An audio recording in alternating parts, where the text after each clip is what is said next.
The final frontier beckons us, but for now, we must proceed one small step at a time. After we return to the moon, we set our sight on Mars, but where do we go after that? We often talk about Mars as the next great frontier, our first true home beyond Earth. It's the poster child for space colonization, a world that's both familiar and alien, with rust-red soil, polar ice caps, and sunsets that turn blue. But why Mars? Why does it so often come second in line after the moon, or sometimes even first? Some of it is cultural. We've been dreaming of Mars for over a century, from H.G. Wells and Ray Bradbury to rovers and modern efforts from SpaceX and the Mars Society. It captured our collective imagination. But beyond the romance, Mars does offer practical advantages. It has seasons, a day only slightly longer than Earth's at 24.6 hours, 38% of Earth's gravity, which is strong enough to stand in but low enough to escape from, and a surface that can be walked on. It's also got water, at least a little bit of nitrogen, enough sunlight to run solar power or focus with mirrors. Still, if we're serious about becoming a spacefaring civilization, we have to ask the bigger question, not just why Mars, but what comes after it. Because Mars is not the finish line, it's just the beginning. In this episode, we'll explore the many destinations that might follow, some nearby, some far-flung, and how they each serve different roles in the grand expansion of humanity. We'll look at which ones help support Mars itself, and which ones point the way toward an even broader future among the stars. Put simply, Mars feels like a planet we could live on, not just visit, and that's why it's such a natural focus for expansion. Why the moon should come first. That said, Mars isn't where we should begin, it's where we graduate to. The moon, just 3 days away, is our closest celestial neighbor and the perfect proving ground. Its proximity means faster supply runs, easier emergency rescues, and real-time communication. If something goes wrong on the moon, we can help. On Mars, you're on your own. The moon's low gravity, just 1/6 of Earth's, also makes it an ideal launch point. Materials mined or manufactured there can be lofted into orbit far more easily than from Earth. That gives it enormous potential as a logistics hub, whether for Mars missions or deeper space infrastructure. It can also fuel our buildup of Earth orbit, which, while not one of our candidates for today, in my opinion will be where the supermajority of those visiting and living in space will be, even long after we've migrated millions to Mars and our other candidates for today. The Moon and Earth orbit, cislunar space in general, will probably outnumber every other space development combined for many centuries after we get our first space colony set up in another solar system. But both cislunar space and other star systems are not our topics for today. Nonetheless, we must keep the moon and cislunar space in mind in all our discussion today, as it will fuel interplanetary trade and development. It also gives us a place to learn how to build, how to survive, and how to thrive off-world. Every habitat we construct, every rover we deploy, every bit of lunar industry we test is one step closer to making Mars and everything after it possible. Candidate number 1. Near-Earth Asteroids, NEAs. Our candidates today are not arranged by distance or feasibility, but near-Earth asteroids are, in my opinion, likely to rank high on both, and are also a good example to remind us that in space, distance is usually less important than delta V your spaceship needs to reach and rendezvous or land on an object.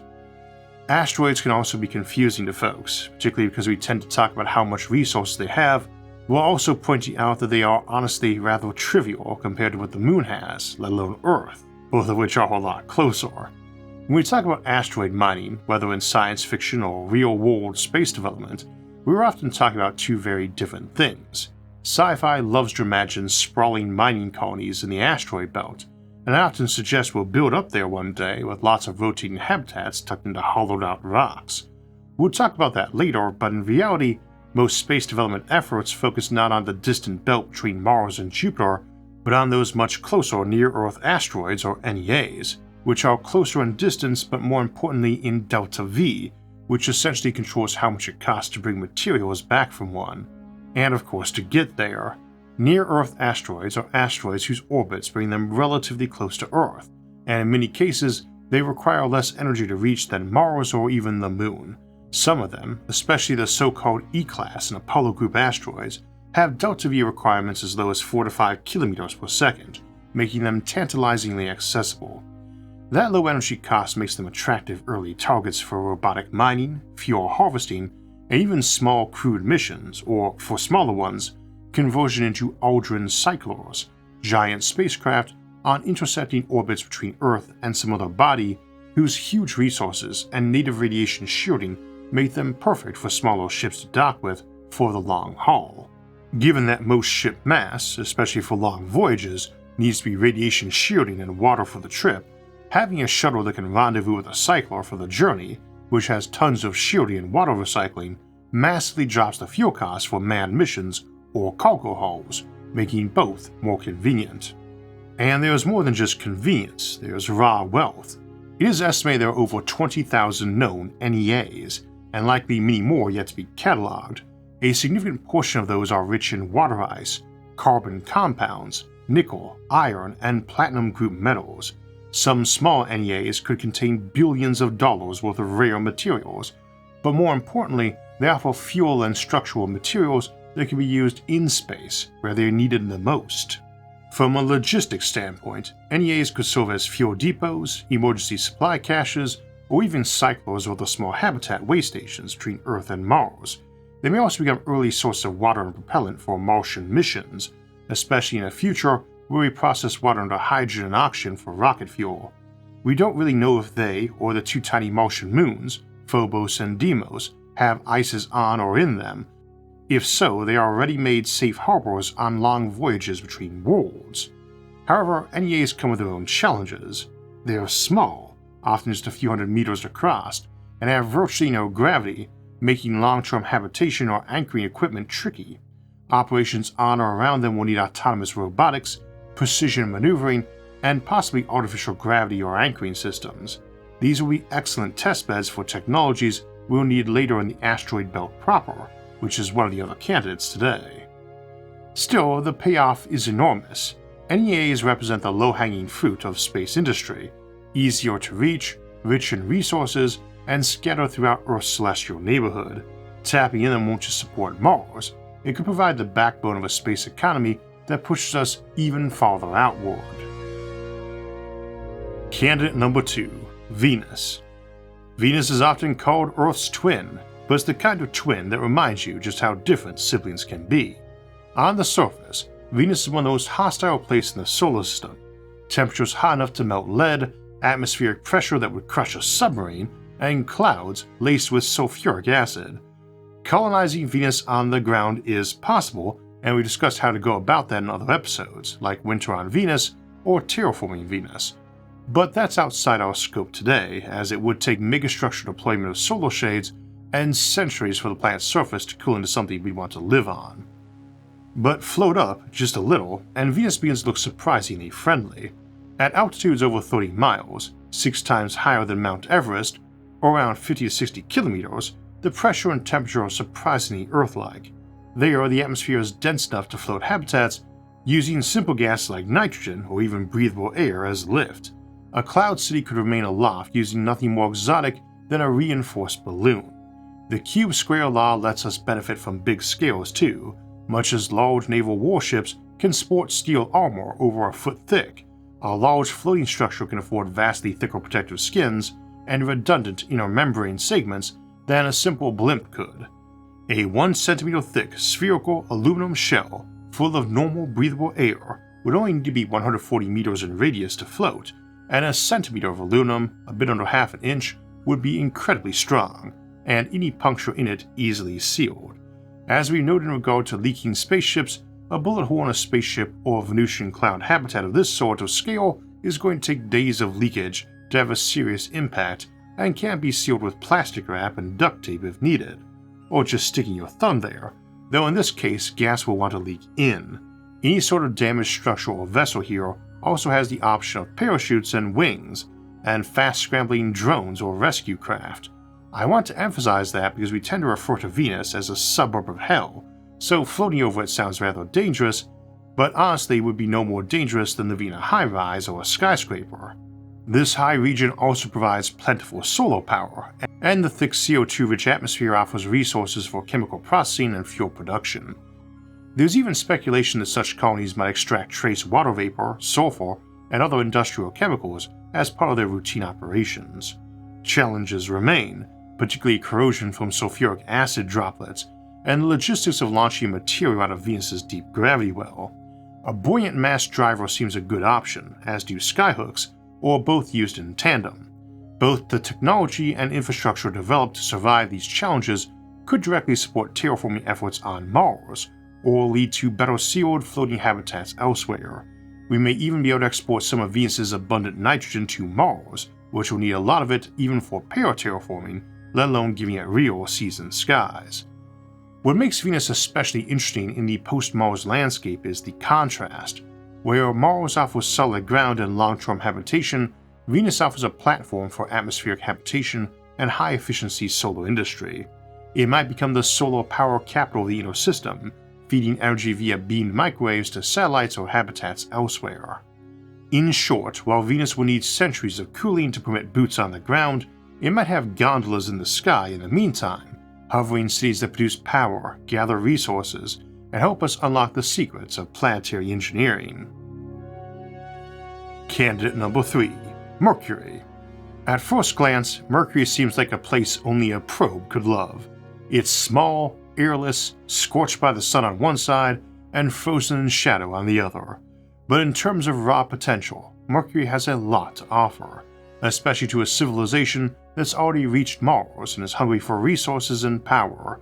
And unlike Mars and Venus, Mercury offers some options for early economic benefits to Earth.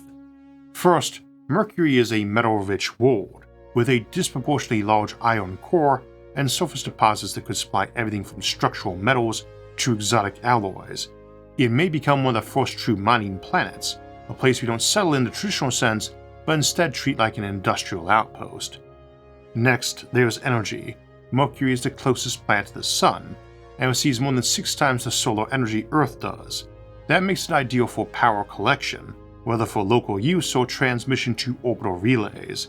You could imagine vast solar farms orbiting Mercury or even stationed on its surface, beaming energy outward to Mars, Venus, or even the Asteroid Belt.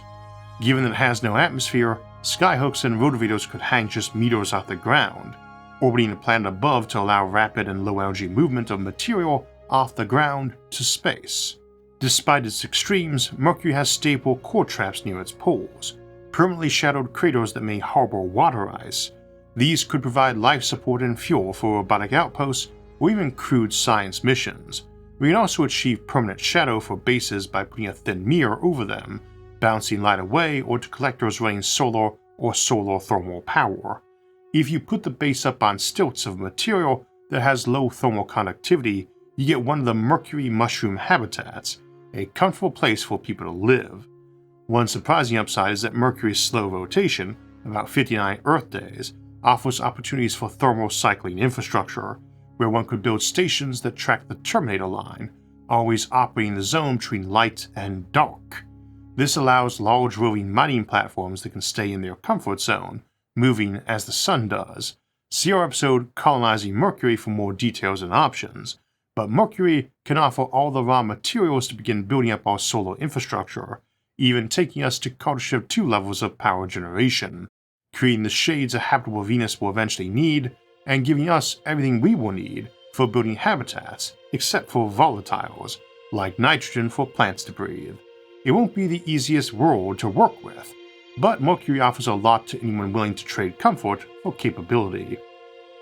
And gravity is not a concern here. It matches Mars in that regard and has an advantage Mars does not: no air. You can simulate gravity with spin, and this works great in space, but in the atmosphere you get air drag, requiring something like a non-rotating vacuum sleeve around the spinning habitat. Where we already have gravity, we point the axis of rotation down and curve or angle the floors, so the outward spin of gravity and the downward natural gravity merge to produce a higher net gravity but pointed at a slant. So rather than the floor having a 90-degree tilt if perpendicular to the ground, on Mercury it is 59 degrees. There's no air to cause friction on it from spin, and plenty of solar power to aid in keeping the spin up to compensate for any other losses. So in truth, life on Mercury can be made quite a lot like life on Earth, especially when funded by the huge industries Mercury could support. Candidate 4. Lagrange points in Earth orbit infrastructure. This brings us to Lagrange points in Earth orbit infrastructure. These are gravitationally stable zones between major celestial bodies, such as the Earth and Moon, where you can park satellites, stations, or even giant habitats with minimal fuel required to keep them in place. The Earth-Moon L1, L2, L4, and L5 points are particularly attractive. They are ideal for maintaining deep space ships, hosting fuel depots, and placing communication relays that connect Earth, the Moon, and Mars into a cohesive, high-bandwidth network. We also have the Earth-Sun L1 point, a prime location for placing solar shades or mirrors to modulate the light reaching Earth, or even magnetic deflectors to shield against solar wind and flares. This kind of orbital infrastructure will likely become invaluable to Earth's long-term environmental and technological management. That said, cislunar development, the space between Earth and the Moon, is not the main focus of today's episode. But it is worth remembering that development in that region is likely to outpace all other destinations in both speed and scale for centuries to come. Instead, let's turn our attention to the other Lagrange points throughout the solar system, and how each may become its own hub of activity. For example, if we shade Venus to cool its atmosphere, we'll need to do it from Venus's L1 point, which means building and maintaining orbital stations, likely with rotating habitats for long-term crews, their families, and the communities that grow around them. The same is true of orbital power stations, magnetic shields, and solar mirrors placed at Lagrange points of other planets. These structures won't just be utilities, they'll be economic centers, residences, and gateways to planetary systems. Lagrange points also offer enormous strategic value for trade routes, scientific missions, and military logistics. Wherever you find gravity wells and stable orbits, you're likely to find people building lives and infrastructure around them. See our Lagrange point settlement episode for details. As we begin to build up Lagrange regions around Earth and the inner planets, we should remember that Jupiter has some of the largest and most stable Lagrange zones in the solar system, home to vast swarms of asteroids known as the Trojans. These could become critical way stations, mining zones, or even settlements in their own right. They may one day serve as both stepping stones and settlement hubs, and that brings us to our next destination, the moons of Jupiter. Candidate number 5, Jovian moons. Jupiter's 4 Galilean moons, Europa, Ganymede, Callisto, and Io, each offer compelling reasons for exploration and eventual colonization. We've explored Ganymede in detail in our episode on colonizing that icy moon, and even taken a deeper look at the extremely volcanic and hostile world of Io, whose hazards are rivaled only by its scientific interest. Europa, with its subsurface ocean and potential for life, remains one of the most exciting targets in the entire solar system.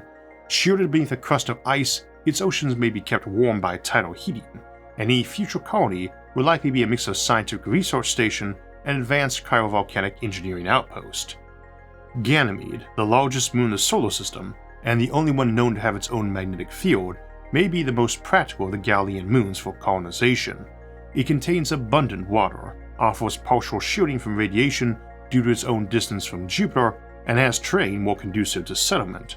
Callisto, even farther out and geologically quiet, is ideal for long-term bases, training centers, and off-world infrastructure, especially since it lies beyond much of Jupiter's intense radiation belts. What the Galilean moons collectively offer in abundance is volatiles, nitrogen, water, ammonia, and other essential gases and liquids that Earth life requires and that off-world habitats and domed cities will consume in great quantity. While people often imagine Jupiter fueling a future fusion economy with rivers of hydrogen or deuterium, the reality is that fusion reactors require so little fuel that even small reserves can power entire cities, and with the help of thin mirrors to concentrate sunlight, even distant Jupiter can run on solar energy. Instead, the true economic power of these moons may lie in the giant freighters hauling volatiles back to the booming cislunar economy, or hydrogen to Venus, where it can be combined with the planet's abundant oxygen to produce water. After all, hydrogen makes up just 11% of water's mass, and bringing that missing element to Venus could turn dry air into oceans. Beyond the major moons lie dozens of smaller moons and two vast clouds of Trojan asteroids orbiting ahead and behind Jupiter in its orbit. These regions hoard staggering amounts of material and would serve as both stepping stones and resource hubs for building deeper into the outer solar system. We have episodes on colonizing Jupiter, which as mentioned include deep dives of colonizing Ganymede and even colonizing volcanic Io.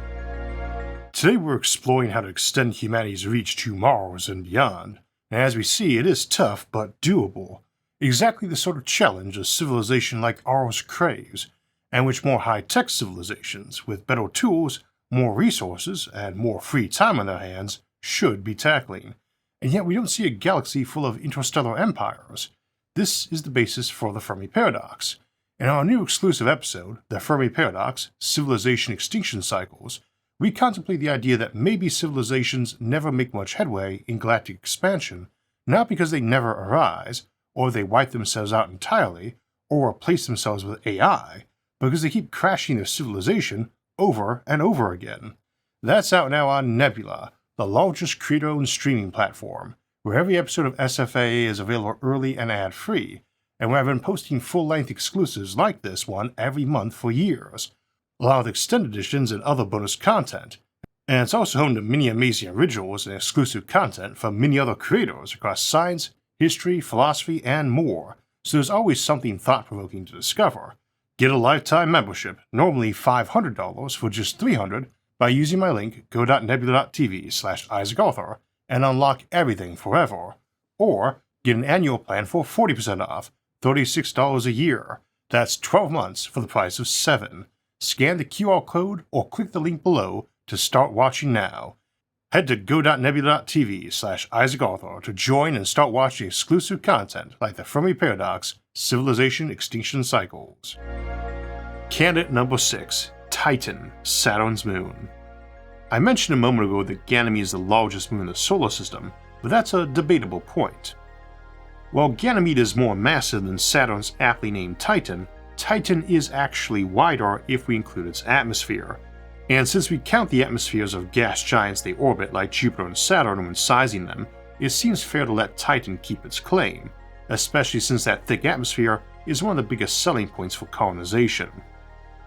Titan is the only known moon with a substantial atmosphere, and it's actually denser than Earth's. It's composed mostly of nitrogen, ideal for supporting life, and its low gravity and distance from the sun's overpowering gravity well make it a prime source of volatiles and biosphere feedstocks. These are valuable not just for habitats on Titan, but for space habitats throughout the inner solar system, particularly around Earth, Mars, Venus, and the Asteroid Belt. On Titan, you could live in floating cities within the atmosphere, build well-insulated habitats on the icy surface, or even float structures in its hydrocarbon-rich seas. Realistically, a robust Titan presence might include all three. We explore many of these possibilities, including infrastructure and competing challenges, in our episode Colonizing Titan. The main hurdle is power. If you've got fusion, problem solved. Otherwise, you'll need very large, narrow mirrors to concentrate sunlight, or rely on beam power from the inner solar system. Fortunately, those Lagrange point habitats and inner walls, especially Venus and Mercury, will be happy to trade energy for Titan's nitrogen and hydrogen. Candidate 7, the Asteroid Belt. While the Asteroid Belt often looms large in science fiction for its resources, it's surprisingly light on mass, containing only about 4% of the Moon's mass, or less than 0.1% of Earth's. Still, what it lacks in bulk, it makes up for in accessibility. Rather than one massive, gravity-bound body, it offers millions of bite-sized chunks of metal, rock, and ice, scattered across a broad orbital band between Mars and Jupiter. That makes mining, refining, and transport far easier than digging out a deep gravity well. The belt's appeal lies in its rich diversity of materials, everything from nickel-iron cores to carbonaceous bodies full of volatiles, and even water ice in the outer belt. It offers a testing ground for autonomous mining systems and rotating space habitats, and its lower gravity means we can launch processed resources out of these rocks using simple electromagnetic catapults rather than chemical rockets, and that spaceships moving to and from them need very little propulsion or sophistication, making personal spaceships in this area likely as affordable and ubiquitous as cars are here on Earth. While most of the belt's mass is locked up in just a few large bodies like Ceres and Vesta, it's the medium-sized rubble, the 100 meter to 10 kilometer objects, that may offer the best cost-to-benefit ratio. And given its position between the inner and outer solar system, the asteroid belt may eventually become the refueling and manufacturing hub of a true interplanetary economy. As we looked at our episodes on asteroid settlement, the belt could comfortably support quadrillions of humans as they shifted from mining export economies to more self-contained economies of rotating habitats funded by that early mining and able to trade easily amongst each other, with small distance and low delta V for trade vessels and passenger routes. Candidate number 8. Comet mining and outer system expansion. Beyond the asteroid belt lies the vast and frigid expanse of the outer solar system, and our last candidate for today. While Uranus and Neptune offer great potential themselves, they are late-stage colonial prospects and may be bypassed initially for more distant Kuiper belt and scattered disk objects, home to countless icy bodies, some of which rival planets in size. Unlike the asteroid belt, the Kuiper belt may contain 10 to 50 times more mass, though it is far more dispersed. These ancient, frozen leftovers of planetary formation are rich in water, ammonia, methane, and other volatiles, ideal for biospheres, fuel, and life support systems. Comets, especially long-period ones, can be nudged or captured for resource use. We may one day redirect such objects toward depots in the inner solar system, either to harvest their ice or crash them gently into terraforming targets like Mars or Venus.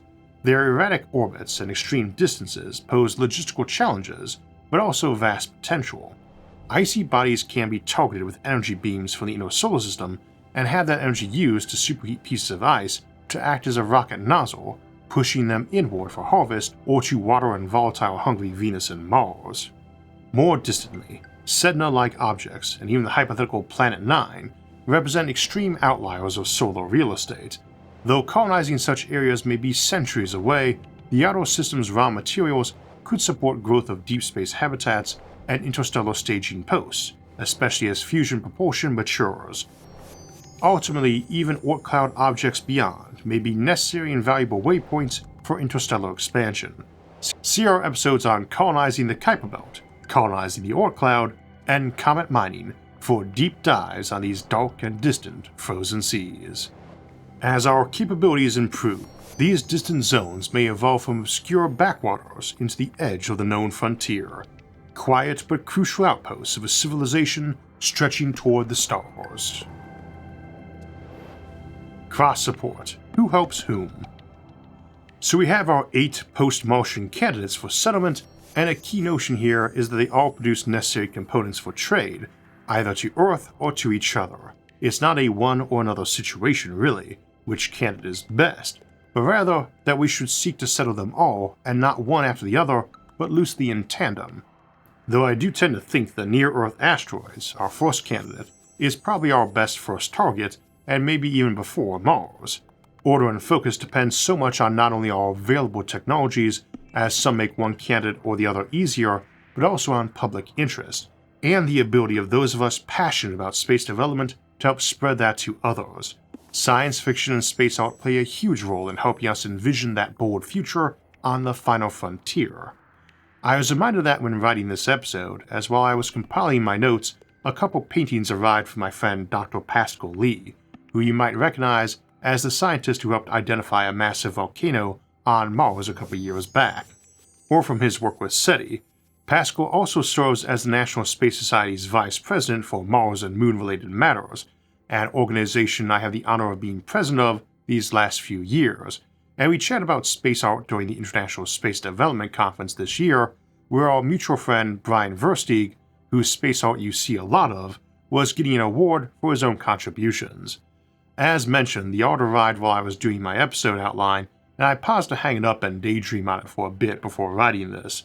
The ideal scientist in my book is not only a great researcher and thinker, but great at teaching and outreach and inspiration too. Dr. Lee is all of the above, and for those of you in STEM or planning to enter it, I encourage you to keep that in mind. I think letting our creative side loose or honing our skills at explaining and public speaking actually makes us better scientists and engineers, and maybe even people.